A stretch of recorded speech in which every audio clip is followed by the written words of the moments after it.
Saudações alunos e alunas, tudo bem? Meu nome é Tadeu Canguçu e hoje nós vamos fazer o último exame de ordem, exame 31, na parte de processo do trabalho.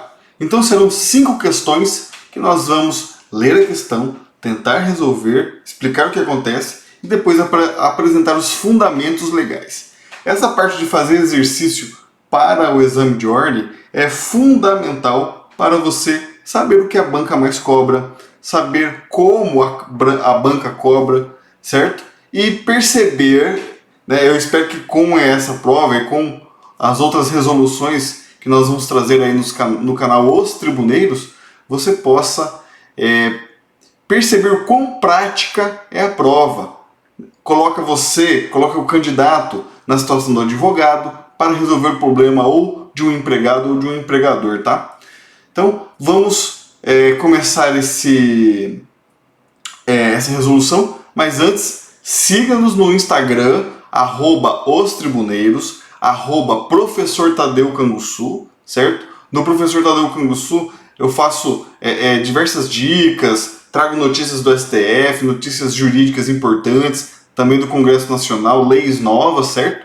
E nos Tribuneiros eu foco mais para materiais, as provas dos tribunais, enfim. Aí eu tenho um conteúdo mais dirigido aí para quem é mais concurseiro, quem está fazendo concurso. Tudo bem? Bom, a partir de agora então, abra seu caderno, prepare aí para tentar responder a questão. Se você não acertar, já anote os fundamentos legais e vá na CLT buscar aí a leitura desses artigos. Beleza? Então vamos para a primeira questão. Questão 76 do último exame de ordem, exame 31º exame unificado da OAB, realizado aí pela FGV, certo? Então, vamos aí para os slides. Então siga-nos nas redes sociais, @professor Tadeu Canguçu, beleza? A questão 76 diz o seguinte: após tentar executar judicialmente seu ex-empregador, a empresa Tecidos Suaves, certo? Sem sucesso, o credor trabalhista Rodrigo, então Rodrigo, ele foi reclamante na ação e agora na execução ele é o exequente, o credor da ação de execução. Instaurou o incidente de desconsideração da personalidade jurídica. Então veja só, Rodrigo entrou com a ação, ganhou a ação e agora ele está querendo executar a empresa Tecidos Suaves, certo? Mas foi frustrada essa primeira tentativa de execução, então ele tenta entrar com uma desconsideração de personalidade jurídica. Qual o objetivo da personalidade jurídica? Direcionar a execução contra os sócios da empresa, o que foi aceito pelo magistrado. O magistrado então aceitou o incidente de desconsideração da personalidade jurídica. Bom, o incidente de desconsideração da personalidade jurídica é uma novidade da reforma trabalhista no seguinte sentido: pode ser pedida a qualquer tempo. Antes a desconsideração da personalidade jurídica era só na execução, agora é a qualquer tempo. E a novidade também da CLT é remissão ao CPC. Então, agora é instaurado um incidente, certo? Não é mais dentro do processo sem maiores formalidades, certo? Sem mais formalidades. É simplesmente, agora você tem que montar um incidente e esse incidente tem um procedimento, certo? No caso aqui, a notícia é que o juiz aceitou o procedimento.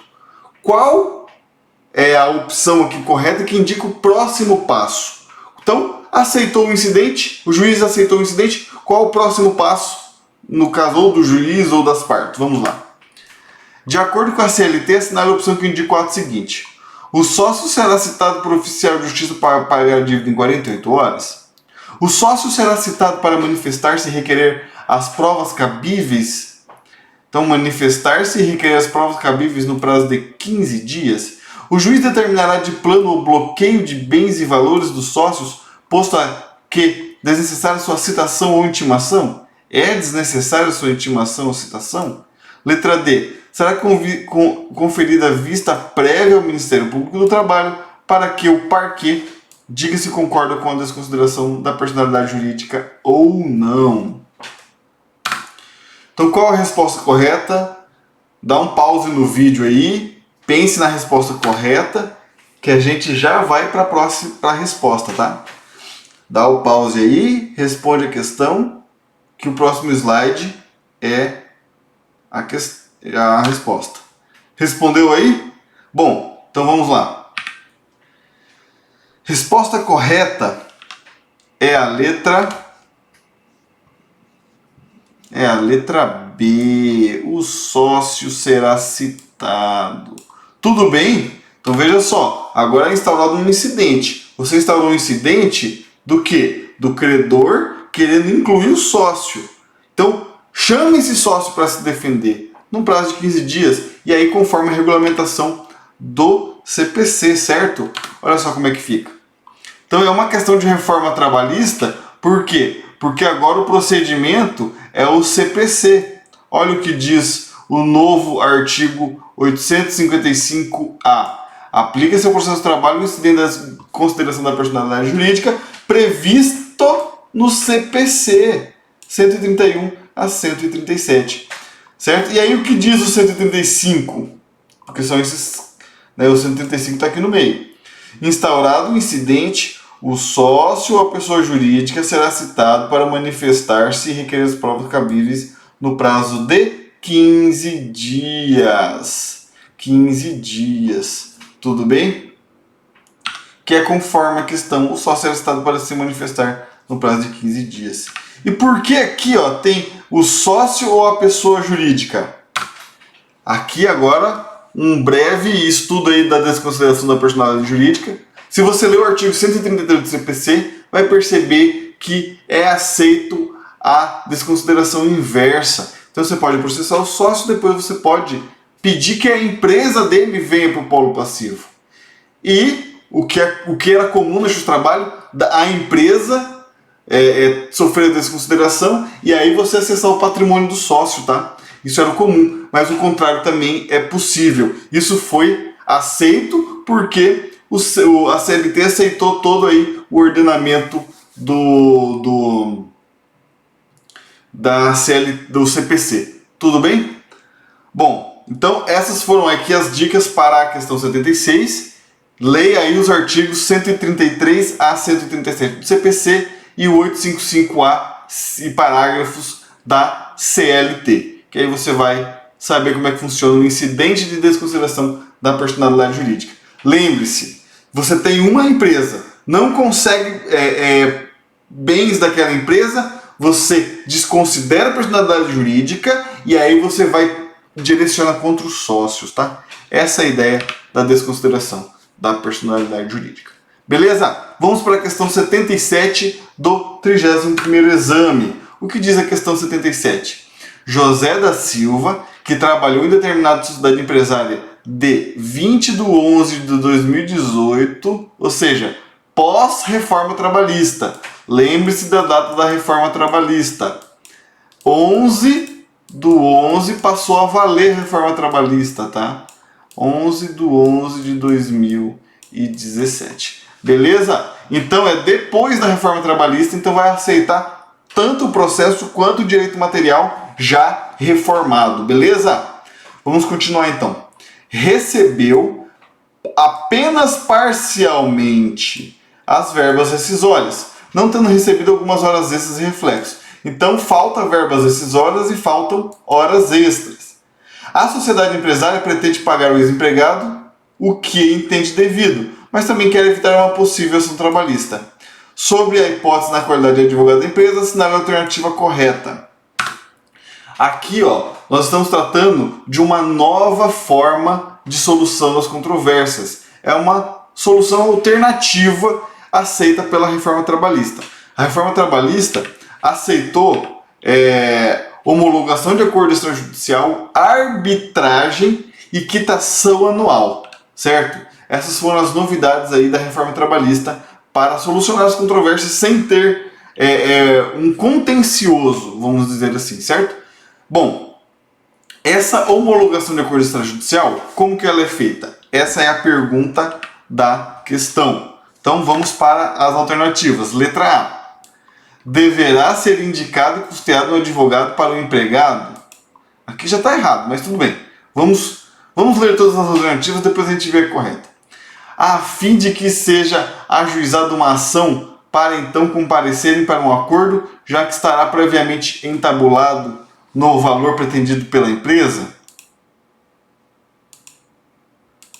Letra B. Deverá ser instaurado um processo de homologação de acordo extrajudicial proposto em petição conjunta, mas com cada parte representada obrigatoriamente por advogado diferente? Letra C. Deverá ser instaurado um processo de homologação de acordo extrajudicial proposto em petição conjunta, mas cada parte poderá ser representada por advogado ou não, já que na justiça do trabalho vigora o jus postulante. D. Deverá ser instaurado um processo de homologação de acordo extrajudicial proposto em petição conjunta, mas com advogado único, representando ambas as partes por se tratar de acordo extrajudicial? Tempo aí para você responder. Pausa a questão para você responder. Tá? Agora é a hora de você pausar a questão, responder e a gente já volta para ela, tá? Então resolva aí. Vamos lá. Já tem a resposta? Vou para a resposta, hein? Então vamos para a resposta. Bom, vamos começar dizendo que a homologação de acordo extrajudicial, além de uma solução alternativa de controvérsia, sem precisar necessariamente do contencioso, de audiência, de sentença, ela tem alguns requisitos, tá? E esses requisitos são o seguinte. Primeiro, ela é uma exceção ao jus postulante. O que isso significa? Precisa de advogado. Precisa de advogado. Mas para não haver conflito de interesses, certo? Porque se um advogado representa as duas partes, ele pode estar beneficiando uma. Ele pode conseguir um acordo, fazer um cálculo absurdo e conseguir um acordo com valores astronômicos, ou ele, sendo advogado da empresa, mas peticionando no conjunto, pode reduzir o valor dos cálculos ao mínimo ou até menos do que o devido, entende? Então, para evitar esse conflito de interesse, cada parte tem que estar representada por seu advogado. Então, primeiro requisito, tem que ter advogado. Segundo requisito, cada um com seu advogado. Terceiro requisito, petição conjunta. Então, vão peticionar os dois advogados, cada um assinando por uma das partes para o acordo. Certo? Há outros requisitos jurisprudenciais, mas para a questão a gente já consegue resolver com esses requisitos, tá? Vamos para a questão então, vamos lá. Deverá ser custeado um advogado para o empregado? Não, o empregado que se vire com o seu advogado, tá? A fim de que seja usada uma ação para então comparecerem para um acordo. Letra B. Deverá ser instalado um processo de homologação extrajudicial? Certo, essa é a medida judicial adequada. Proposto em petição conjunta? Ok. Mas com cada parte representada obrigatoriamente por advogado diferente? Exatamente. Essa é a alternativa correta. Vamos ver os erros das demais. Deverá ser instaurado um processo de homologação extrajudicial? Ok, até aqui. Proposto em petição conjunta? Ok, até aqui. Mas cada parte poderá ser representada por advogado ou não? Tem que ser representado por advogado. Na Justiça do Trabalho vigora o jus postulante? Vigora, mas a homologação de ação extrajudicial é exceção, tá? Não vigora o jus postulante para a homologação de acordo extrajudicial conforme a CLT, ok? A gente já vai para os fundamentos legais. Letra D. Deverá ser instalado um processo de homologação de acordo extrajudicial proposto em petição conjunta, ok? Com advogado único? Não, está errado, cada um com seu advogado. Beleza? Então, letra correta, letra B. É uma questão de reforma trabalhista que trata da homologação de acordo extrajudicial. E a reforma trabalhista apresentou três formas alternativas de conflitos como novidade. Ó. A arbitragem, regulada na própria CLT, a quitação anual e a homologação de acordo extrajudicial. Nós estamos vendo aqui agora ó, a homologação de acordo extrajudicial, que é o artigo 855B da CLT. Prevê que, por petição conjunta para as partes representadas, cada um por seu advogado respectivo, tá? Pode ser feita aí a homologação de acordo extrajudicial. Olha, usa o artigo 855b. Com ele você resolveu essa questão, ó. Mais o parágrafo primeiro.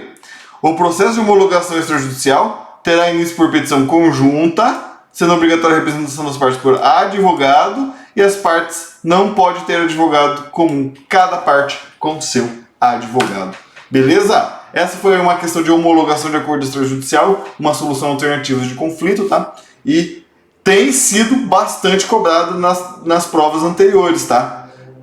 Essa homologação de acordo extrajudicial é uma questão que tem caído bastante. A gente recomenda muito o estudo dessa questão pela alta probabilidade de cair na prova da OAB, beleza? Vamos para a questão 78 agora. Então, exame 31, questão 78, processo do trabalho.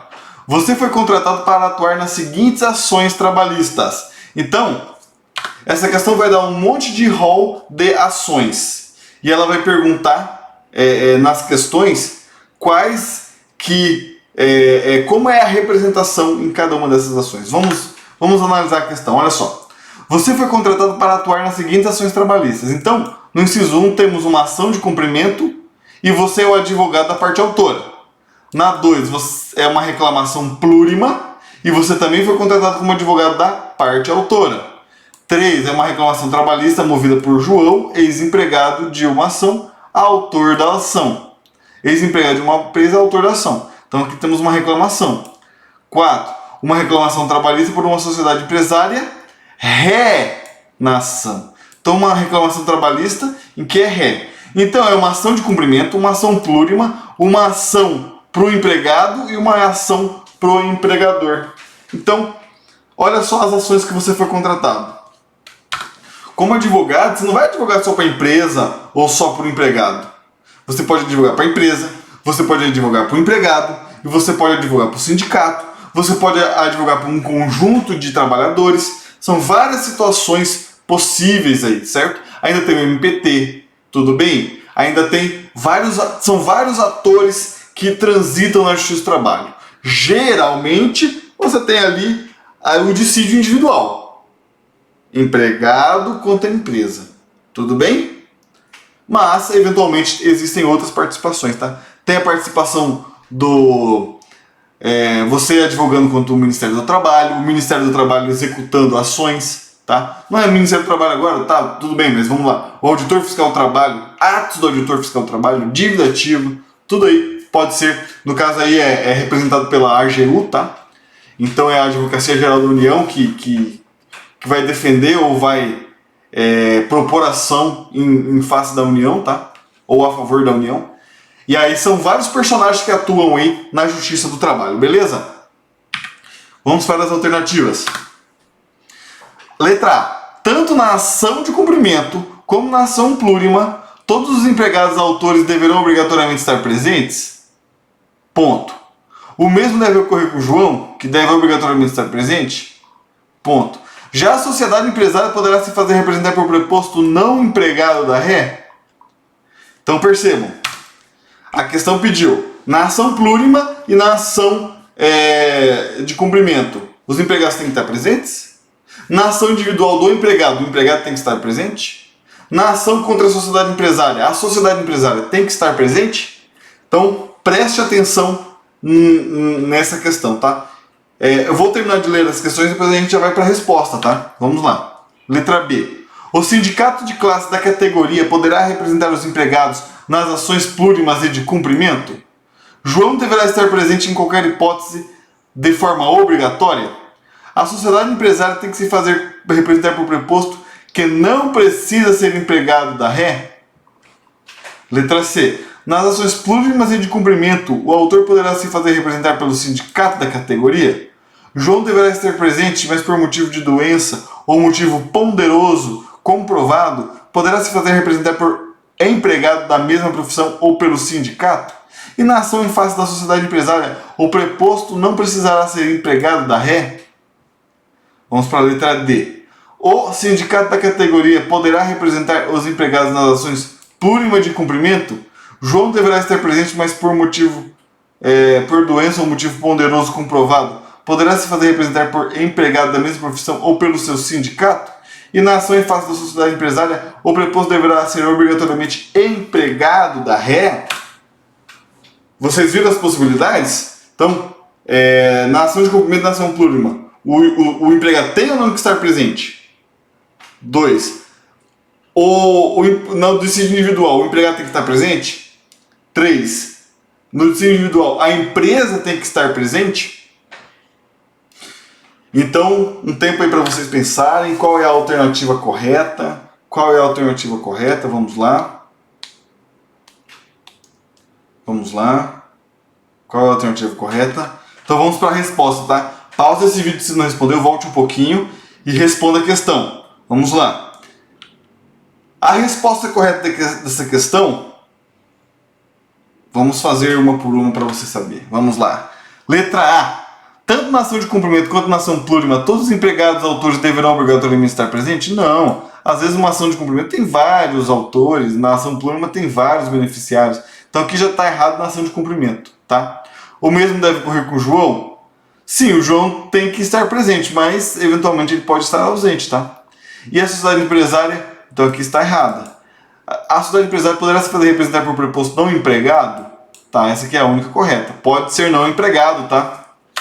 Por isso que é questão de reforma trabalhista, porque não precisa mais ser empregado da ré, certo? A ré pode apresentar um preposto que conheça os fatos, apenas isso. É obrigatório. Se empregado, tem que conhecer os fatos. Mas pode ser alguém que não é empregado, mas que também conheça dos fatos. Beleza? Letra B. O sindicato da classe da categoria poderá se fazer representar os empregados nas ações plurima e de cumprimento?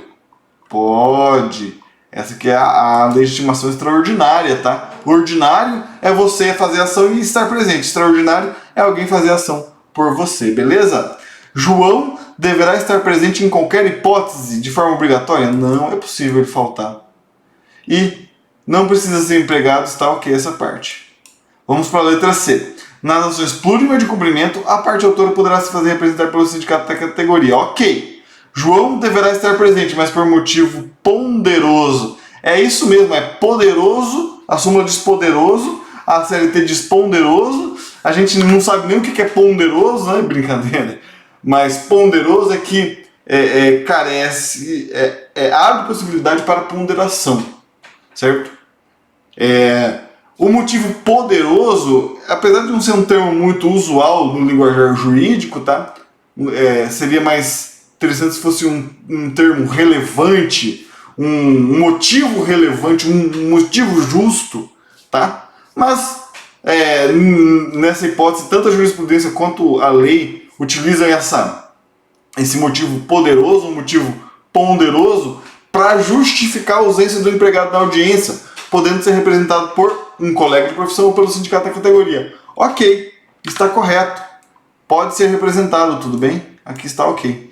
E na ação em face da sociedade empresária, o preposto não precisa ser empregado da ré. Não precisa. Letra C. Vamos ver o que está errado na letra D. O sindicato da categoria poderá representar os empregados nas ações plurimas de cumprimento, ok. Deverá estar presente por motivo ponderoso, pode se representar por empregado da mesma profissão, ok. Na ação, o preposto deverá obrigatoriamente ser empregado da ré? Não. Esse é o erro da letra D. Beleza? Então, vamos para os fundamentos legais agora.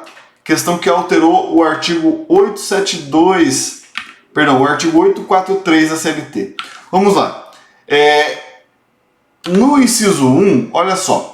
No artigo 872 diz: celebrado o acordo autorizado de julgar a decisão, seguir-se-á seu cumprimento. Beleza, então olha só, nas ações de cumprimento, ó, poderão os empregados ou seus sindicatos, independentemente da outorga de poderes.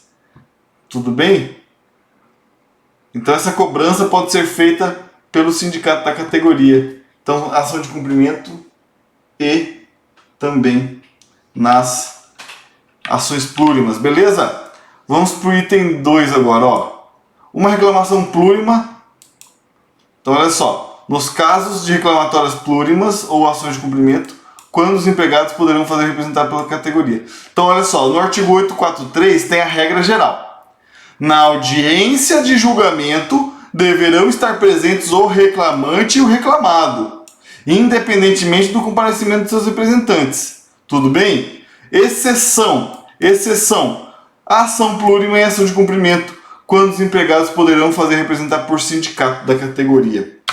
Então, ação plurima ou ação de cumprimento, o sindicato pode representar o empregado, beleza? Mas aí é obrigatória a presença dos reclamados, tudo bem? Isso é obrigatório. Mas a presença dos reclamados, ela pode ser substituída por preposto, né? Nós já vamos ver a situação do preposto. Item 3. Uma reclamação trabalhista movida por João da ação. Ele tem que estar presente, ó, o 843, parágrafo 2º. Então a regra geral aqui, ó. Aqui está a regra geral. Olha só, RG, regra geral. Tem que se fazer presente. Mas se por motivo, ó, o parágrafo 2º, se por motivo de doença ou qualquer outro motivo poderoso, aí a jurisprudência diz ponderoso, devidamente comprovado, não for possível ao empregado comparecer pessoalmente, poderá fazer-se representar por outro empregado que pertence à mesma profissão ou pelo sindicato. Então, é assim que vai funcionar, beleza? Item 4. Uma reclamação trabalhista por uma sociedade empresária. Olha o parágrafo 1º e o parágrafo 3º do 843. É facultado ao empregador fazer substituir pelo gerente ou qualquer pessoa que tenha conhecimento do fato. Qualquer preposto que tenha conhecimento do fato. Não é preposto empregado. Olha só o que diz a reforma trabalhista no parágrafo 3º. O preposto a que se refere o parágrafo 1º desse artigo não precisa ser empregado. Então fica sendo qualquer pessoa que tenha conhecimento do fato. Então esse é o requisito para o preposto, ter conhecimento do fato. Por isso que aí você pode até, inclusive, imagine numa defesa trabalhista. Você pode mandar o contador, você pode mandar um administrador externo, você pode mandar alguém que seja um cliente assíduo, mas que tenha conhecimento dos fatos, ou que presenciou os fatos, beleza? Então, não precisa ser empregado da ré. Acabou essa limitação. A ré agora expandiu a possibilidade de prepostos que podem representá-la. Beleza? Vamos para a questão 79. É a penúltima questão, hein, gente? Vamos lá. Força aí, que já estamos aqui, vamos completar 80% com essa questão, hein? Então, 31º exame, questão 79. O que diz a questão? Em setembro de 2019, durante a audiência de um caso que envolvia apenas pedido de adicional de insalubridade, o juiz do trabalho determinou a realização de perícia e que a reclamada antecipasse os honorários periciais, inconformada com a decisão do quê? De antecipação de honorários, tá? Inconformada com essa decisão, a sociedade empresária impetrou mandado de segurança contra esse ato judicial, mas o TRT, em decisão colegiada, não concedeu a segurança. Caso a sociedade empresária pretenda recorrer dessa decisão, assinale a alternativa correta. Então veja só, uma coisa que era simples, certo? O juiz determinar a perícia. Complicou-se absurdamente. Por quê? Porque o juiz exigiu antecipação de honorários. E a reforma trabalhista é expressa nesse sentido. Não é cabível antecipação de honorários periciais. Então, essa decisão judicial, ela é comprovadamente ilegal, tá? Nesse panorama, o que você faria como advogado da ré? Olha só.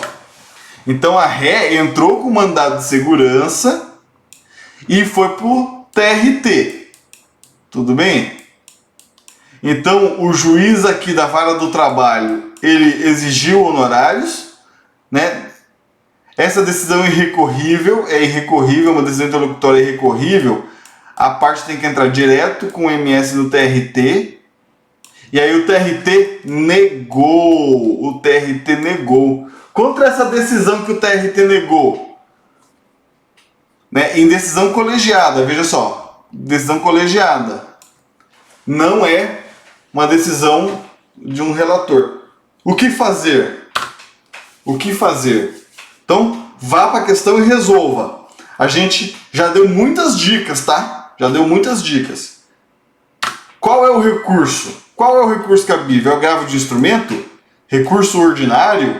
Agravo de petição? Ou recurso de revista? Então responda a questão e a gente já vai para a resposta, tá? Bom, então vamos lá para a resposta. Se você não respondeu, pause o vídeo na sequência e responda. Então vamos lá, vamos responder, hein? Qual é a alternativa correta? A alternativa correta é a letra... Se você marcou a letra B, você acertou. Letra B. Recurso ordinário. A gente está aqui no TRT. O TRT em decisão colegiada negou. O TRT negou. Então cabe um recurso para o TST e o nome desse recurso é recurso ordinário. Mas por que não é recurso de revista? Olha só. Primeiro, vamos falar aqui das alternativas. Vamos lá, para as alternativas. Por que não é agravo de instrumento? Olha só, agravo de instrumento na Justiça do Trabalho é apenas para destrancar recurso. Tirar o recurso do juízo ACO e mandar para o juízo ad quem. Beleza? Só serve para isso o agravo de instrumento. No caso aqui, nós temos uma decisão do juiz que condenou, pediu honorários antecipados. É uma decisão judicial, antecipa os honorários. E é uma decisão interlocutória, ela não é uma decisão de mérito. Se fosse no CPC, você entraria com o agravo de instrumento para recorrer dessa decisão judicial, certo? Porque na Justiça do Trabalho é proibido antecipar honorários. Se o juiz fez uma decisão ilegal, você já atacaria ela por agravo de instrumento. Mas nós estamos falando de processo do trabalho, em que as decisões interlocutórias, por regra, são irrecorríveis. Se elas são irrecorríveis, você precisa de uma outra ação, mandado de segurança. Mas, por ser um ato judicial, um juiz do TRT cometeu uma ilegalidade, você tem que ir no TRT. Você tem que ir no TRT. Um juiz da vara do trabalho cometeu uma ilegalidade, ou um servidor cometeu, ou mesmo um desembargador cometeu, é o TRT que analisa. Se for um ministro do TST, a ilegalidade é analisada o mandado de segurança é analisado pelo próprio TST. Mas no caso aqui, temos um juiz da vara do trabalho que cometeu uma ilegalidade, isso vai ser analisado em mandado de segurança no TRT. E veja só, quando a questão fala decisão colegiada, ela exclui aquele juízo de admissibilidade do relator, que aí caberia agravo interno, que nem tem nas alternativas aqui. Mas olha só, temos uma decisão colegiada. E dessa decisão colegiada, o que nós vamos fazer? Por que não é agravo de petição? Porque o agravo de petição é uma decisão na fase de execução. E nós não estamos aqui em execução, aqui é só conhecimento, tá? Então não é agravo de petição, não é agravo de instrumento, que não estamos estancando no recurso. E por que não é recurso de revista? Se vai para o TST, por que não é recurso de revista? Você sabe que o recurso de revista é para o TST, né? Mas é aquele recurso de revista, o recurso de revista, ele serve para uniformizar a jurisprudência. E você uniformiza a jurisprudência quando você começa lá de baixo. Decisão da vara do trabalho, decisão do TRT, aí você cabe o recurso de revista. Aí o TRT vai analisar um RO julgado pelo TRT. E aí ele vai fazer uma uniformização de jurisprudência, tá? Existem outras ações com essa finalidade, tá? Os embargos aí no TST, os embargos de divergência também tem essa finalidade, tudo bem? Mas, quando você tem um RO, o TST vai analisar fato, entendeu? É uma ação de caráter ordinário, no sentido de pode analisar fato. Não é igual o recurso de revista que tem o caráter extraordinário de uniformizar jurisprudência. Beleza? Então, não é recurso de revista porque começou no TRT, o próximo recurso é o RO. Beleza? Então ficamos assim, ó, RO do TRT. Vamos apagar tudo aqui. A alternativa correta é a letra B, RO do TRT. Vamos para os fundamentos legais? Vamos lá então. Então a reforma trabalhista, ó, é questão de reforma trabalhista porque proibiu a exigência de adiantamento de valores para a realização de perícia, tá? Então, A reforma trabalhista aqui, ela não está nas alternativas, o conhecimento. O conhecimento está no contexto, tá? Eu considero como de reforma trabalhista porque antes você podia antecipar honorários e agora não pode? Não pode. E por isso cabe o mandado de segurança. Então, no contexto, pediu reforma trabalhista. Tá? Não é nas alternativas. A alternativa é a mesma. A alternativa é recurso de decisão de competência originária do TRT-RO para o TST. Beleza? Então, por se tratar de um direito líquido e certo, que é não adiantar valores de perícia, isso que foi ofendido, não precisa adiantar valores de perícia, esse direito líquido e certo foi ofendido pelo juiz, da decisão do juiz que obrigou o pagamento antecipado, cabe mandado de segurança. Por que cabe mandado de segurança? Porque são irrecorríveis decisões interlocutórias no processo de trabalho. Então, assim, no contexto geral, essa questão fica bem complexa, tá? Mas quando você isola o que aconteceu, decisão colegiada do TRT em competência originária, qual o recurso? A questão fica simples. RO, beleza? Mas olha o contexto, ele é bem complexo mesmo. Porque é uma antecipação de honorários ilegal, que teve mandado de segurança. Por quê? Porque é irrecorrível a decisão interlocutória. E aí, julgada no TRT, cabe RO. Julgada a ação originária no TRT, competência originária do TRT, cabe RO para o TST. Beleza? Então, nos termos do artigo 895.2, o juiz não pode exigir honorários, adiantamento de valores de perícia. Então, cabe mandado de segurança. E o 895 cabe RO de decisão definitiva ou terminativa do Tribunal Regional, certo? Então, e do Tribunal Regional RO, aí vai para a instância seguinte, que é o TST, beleza? Então, olha só, das decisões definitivas ou terminativas dos tribunais regionais em processo de sua competência originária, no prazo de 8 dias, quer nos desfiles individuais, quer nos desfiles coletivos, tá? O inciso 1, ele fala do RO da vara do trabalho para o TRT. O inciso 2 fala do RO do TRT para o TST. Beleza? Bom, então, essa foi uma questão de recurso. Sempre cai questão de recurso. É outra dica importante para você. Estude bem recurso, que sempre cai. Não vai ser estudo perdido, é uma questão garantida para você na OAB. Beleza? Vamos para a última questão do 31º exame. E aqui nós vamos ter gabaritado todo o exame, beleza? Vamos nessa. Então a questão 80 diz: Heloísa era empregada doméstica e ajuizou em julho de 2019 a ação contra sua ex-empregadora, Selma. Então Heloísa é empregada, processa a empregadora doméstica, Selma Reis.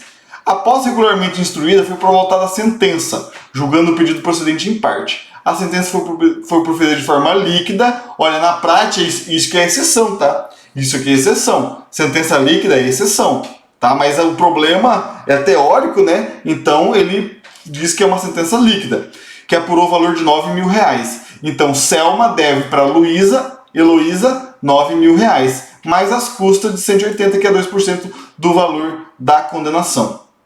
A ex-empregadora, não se conformando com a decisão, pretende dela recorrer. Indica a opção que corresponde ao preparo que sua ex-empregadora deve realizar para viabilizar recurso, sabendo que ela não requereu gratuidade da justiça. Então, a empregadora não tem justiça gratuita. Qual é o preparo que ela deve fazer? Lembre-se que tempestividade, preparo, adequação, legitimidade são todos pressupostos recursais, tá? O principal pressuposto recursal é tempestividade e preparo. E para o exame da OAB, tempestividade é o tempo, tá? Para os recursos trabalhistas, em regra, são 8 dias. Mas você precisa estudar os recursos trabalhistas, temos lá na nossa revisão todos os prazos recursais, tá? Mas em regra são 8 dias. Mas, por exemplo, o recurso extraordinário são 15 dias. Beleza? O embargo de declaração são 5 dias. Mas tudo bem. Temos aqui um recurso trabalhista proposto no prazo adequado e o preparo. O preparo cai mais do que a tempestividade. E o preparo é o quê? Saber o que você vai pagar para recorrer. Tudo bem? Já tem a dica aqui, ó. Não é beneficiário da justiça gratuita. Já tem essa dica. Por quê? Porque nem requereu a justiça gratuita. Então, o empregador, condenado em pecúnia, que não tem justiça gratuita vai ser condenado em quê? Vamos para as alternativas. O preparo, perdão, foi condenado em R$8.000, vai recorrer. Como ele faz o preparo do recurso? Que é a parte de pagar o recurso, que é um pressuposto objetivo, um pressuposto recursal objetivo. Vamos lá. Letra A. Tratando-se de empregador doméstico, não haverá necessidade de recolher custas. B. Deverá recolher integralmente as custas do depósito recursal. C. Por ser empregador doméstico, basta efetuar o recolhimento do depósito recursal. E letra D. Deverá recolher as custas integralmente e metade do depósito recursal. Então veja só a questão. Qual é o preparo que tem que ser feito pela ex-empregadora doméstica condenada em R$9.000? Responda a questão que a gente já vai mostrar o gabarito, tá? Respondeu a questão? Vamos lá, vamos para a resposta, hein? Dá o pause no vídeo se você não respondeu ainda. Vamos lá, vou passar a borracha aqui. Então, vamos começar pela alternativa A. Tratando-se de empregador doméstico, só haverá necessidade de recolher custas? Não. Precisa também de depósito recursal. B. Deverá recolher integralmente as custas? Sim. E o depósito recursal? Não. Aqui entra a reforma trabalhista. É uma questão de reforma trabalhista. C. Por ser empregador doméstico, basta efetuar o recolhimento do depósito recursal? Não, tem as custas também. Basta? Não, não basta, tem as custas também. Letra D. Deverá recolher as custas integralmente? Sim. E metade do depósito recursal? Exatamente, reforma trabalhista. Deu essa colher de chá para o empregador doméstico. Então veja só. Quem é isento de custo? Beneficiário da justiça gratuita, os entes do Estado, né, administração direta, autárquica e fundacional, e entidade filantrópica, beleza? E empresa em recuperação judicial. Esses são isentos. Reforma trabalhista. Trouxe aí mais algumas possibilidades de isenção. Tá, mas o empregador doméstico? O empregador doméstico, ele foi pela metade. E veja só quem mais é pela metade. Então, olha só. Questão correta, letra D, é uma questão de reforma trabalhista. A pergunta pede conhecimento do texto da reforma trabalhista no artigo 899. Esse artigo cai muito na prova, 899, parágrafo 9º da CLT. Que estipula um rol de pessoas que pagam o depósito recursal pela metade. Isso é uma novidade da reforma, beleza? Cita-se também que o candidato não erre questão de decoreba. Então a gente cita aí o artigo 10, que menciona quem são isentos do pagamento. Então você tem que decorar quem paga pela metade e quem é isento. Decora primeiro quem é isento. Beneficiário da justiça gratuita, certo? Entidade filantrópica e empresa de recuperação judicial. Aqui entra os entes da União, tá? Os entes do Estado. União, Estado, municípios, autarquias e fundações públicas de direito público. Agora olha aqui, ó. Olha o parágrafo 9º. O valor do depósito recursal será reduzido pela metade. Olha a novidade da reforma trabalhista. Para entidades sem fins lucrativos. Não confunda com entidade filantrópica, porque a entidade filantrópica ela é isenta. Quando é sem fim lucrativo, paga pela metade. Empregadores domésticos, paga pela metade. Microempreendedor individual, metade. Microempresa, metade. Empresa de pequeno porte, metade. Beleza? Então, artigo 899, leitura obrigatória. Na véspera da sua prova, você tem que ler o 899, porque ele vai cair na sua prova, tá? Também leia a parte dos recursos. Beleza? Essas duas questões são certeza que caem na sua prova. As demais, elas às vezes pedem aí um procedimento especial, pede ali uma questão de audiência, tá? Também questão de honorários é muito recorrente. Nessa prova nós tivemos uma novidade, que é a parte de representação. Realmente uma questão que é pouco recorrente, mas é importante, tá? Então vamos lá.